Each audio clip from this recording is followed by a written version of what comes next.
You throw another moon at me, and I'm gonna lose it. Stark. You know me? I do. What was the real reason why Tony Stark is the only Avenger Thanos fears? And what does it mean for EndGame? All that for a drop of blood. If you can make God bleed, then people will cease to believe in him. And there will be blood in the water, and the sharks will come. Before we jump into the video, the April giveaway is this electronic Infinity Gauntlet. To enter is simple. 1, like the video. 2, subscribe and hit the bell notification. 3, leave a comment below if you think Iron Man has a shot at defeating Thanos in EndGame. Exclusive Avengers EndGame merch linked in the description below. Not us. Come on!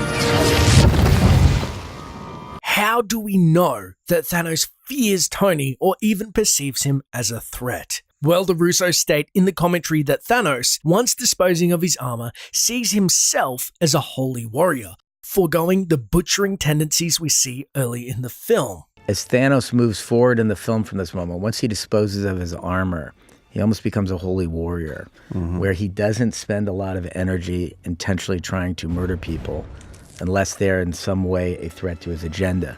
But almost no one ends up being a threat to the agenda except for Tony, who I think feels has this sort of existential connection to Thanos. So once Thanos removes his armor, his actions show that the only person he sees as a threat is Tony Stark. But how would Thanos know that Tony is a threat? And how does Thanos even know of the great Tony Stark? You're not the only one cursed with knowledge. My only curse is you. It's also earlier where you realize this interesting parallel between Thanos and Tony.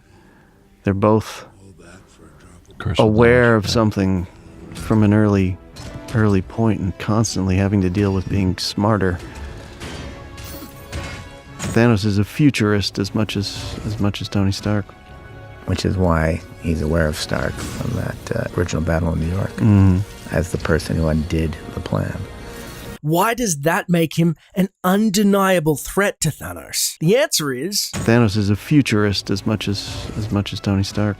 First off, futurists are scientists whose speciality is futurology, or the attempt to systematically explore predictions and possibilities about the future and how they can emerge from the present. In Tony's case, working tirelessly to stop the incoming threat of Thanos. I'm just trying to protect us. We future us's, and that's it. Just in case there's a monster in the closet, instead of, shirts.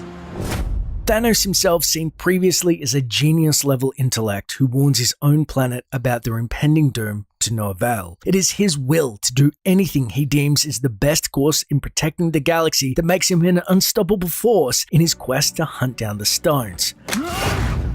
So Thanos senses a kinship not only in intellect but sheer will in Tony Stark, having first got on his radar in stopping the Chitauri in the Battle of New York. To challenge them is to court death. And if there's anything that a futurist would find deadly, is allowing the competition to adapt to their own plans. Futurist, gentlemen! The futurist is here! He sees all. He knows what's best for you, whether you like it or not. Consider the following. If you ask most people what Tony Stark's superpower is, they probably respond thusly. Yeah, big man in a suit of armor. Take that off, what are you? genius, billionaire, playboy, philanthropist. And while those traits are undeniably impressive, they only begin to scratch Tony's true potential. I would argue his proven superpower over time is to adapt to any given situation at any cost, which I will show irrefutable evidence of. Although slightly more subtle and technology-based, his power is much like Darwin from X-Men First Class. Let's look at some clear examples that have shown his rapid adaptations that go beyond any mere man. Over time, Tony has adapted not just to enemies, but also to any given situation, such as in the first Iron Man, he first adapts by dodging his then death sentence of shrapnel in his heart, not only creating an arc reactor to keep himself alive, but also crafting a suitable defense in the form of the Mark I suit and also a means of escape. an already extraordinary feat by any means. It's impossible. Tony Stark was able to build this in a cave with a box of scraps. Well, I'm sorry. I'm not Tony Stark. Some more direct examples being the frosting problem, which he has with high altitude flight. He fixes the suit before his battle with Obadiah. I had a great idea, Tony, but my suit is more advanced in every way. How'd you solve the icing problem?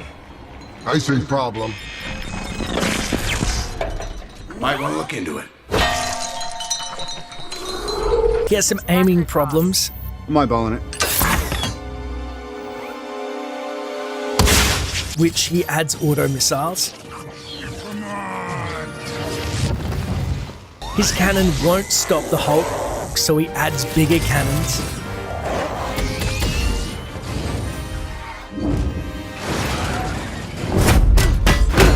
You can't beat him hand to hand. He loses in hand-to-hand combat with Cap and adds a shield, hand blade, and a battering ram to his melee arsenal. Or being kidnapped and no one can find him, so he even fits Spidey suit with a GPS. Oh, gotcha.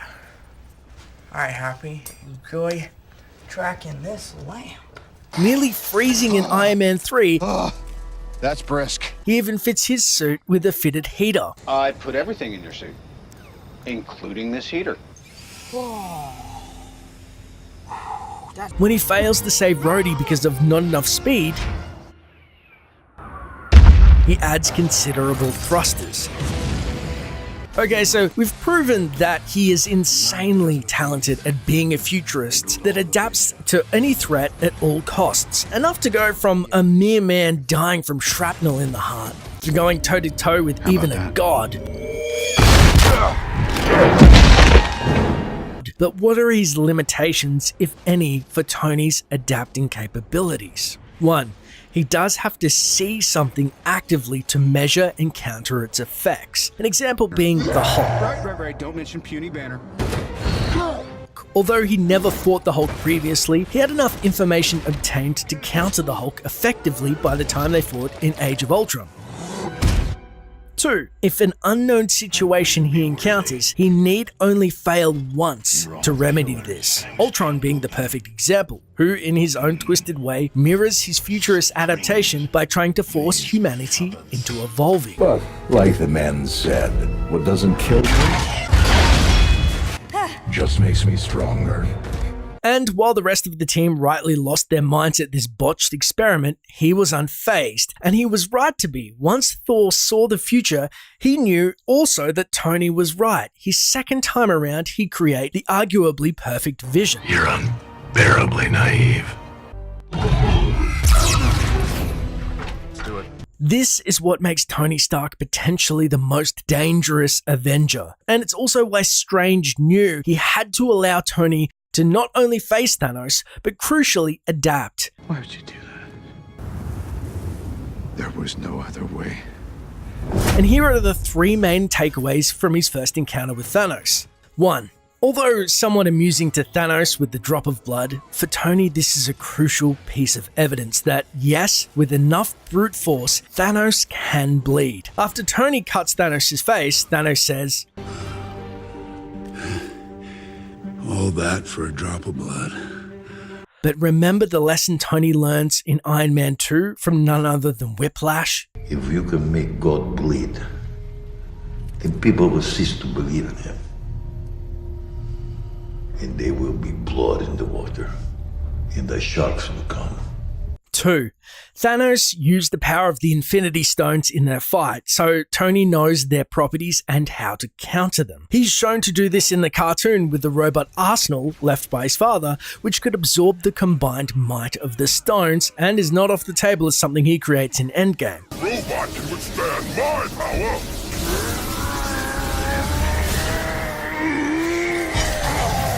3. Thanos pummeled and stabbed Tony. Although it sucks to be stabbed in the abdomen, it taught Tony a valuable lesson. Unfortunately for Thanos, his weapon of choice in EndGame is also a double-edged blade, which no doubt Tony will be ready for. You have my respect, Stark. Now, you might say that the Russos have confirmed that the Mark 50 is the height of Tony's technology, and the Mark 85 may not be that much better. So the journey that Tony's been on as a genius scientist is that, you know, the evolution of his armor, this is the best it's ever going to get for Tony. And it's nanotech.